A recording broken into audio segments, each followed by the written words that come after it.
అంగన్వాడీలకు AP సర్కార్ good news. CM Chandrababu సర్కార్ మరో కీలక నిర్ణయం తీసుకుంది. తాజాగా రాష్ట్రంలోని అంగన్వాడీలకు సంబంధించి సంచలన నిర్ణయం తీసుకుంది. ప్రభుత్వం తీసుకున్న ఈ నిర్ణయంతో రాష్ట్రంలోని అంగన్వాడీలు ఆనందం వ్యక్తం చేస్తున్నారు. త్వరలోనే వారికి భారీగా జీతాలు పెరగనున్నాయి. గత కొన్ని రోజులుగా రాష్ట్రంలోని అంగన్వాడీలు ఆందోళన చేస్తున్నారు. ఈ నేపథ్యంలో ప్రభుత్వం వారికి గుడ్ న్యూస్ చెప్పింది. అంగన్వాడీలకు ప్రభుత్వం అండగా ఉంటుందని వారికి మంత్రి సంధ్యారాణి హామీ ఇచ్చారు. కూటమి సర్కార్ అధికారంలోకి వచ్చిన తర్వాత అంగన్వాడీలు తమ డిమాండ్లు పరిష్కరించాలంటూ రాష్ట్ర వ్యాప్తంగా నిరసనలు, ఆందోళనలు చేపడుతున్నారు.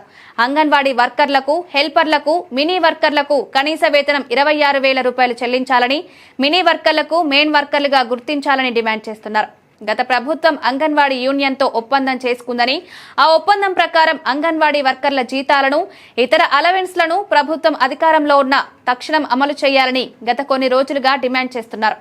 అంగన్వాడీలు చేస్తున్న ఆందోళనలు మరింత ఉధృతం అవ్వకముందే మంత్రి సంధ్యారాణి స్పందించారు. వారి సమస్యల పరిష్కారానికి ప్రభుత్వం సిద్ధంగా, సానుకూలంగా ఉందని తెలిపారు. వారికి అందాల్సిన గ్రాట్యుటీ చెల్లింపు విషయం ప్రస్తుతం పరిశీలనలో ఉందని వెల్లడించారు. వారి సమ్మె వల్ల గర్భిణులు, బాలింతలు, పిల్లలు తీవ్ర ఇబ్బంది పడుతున్నారని, వెంటనే అంగన్వాడీలు ఆందోళనను విరమించాలని మంత్రి సందర్భంగా విజ్ఞప్తి చేశారు.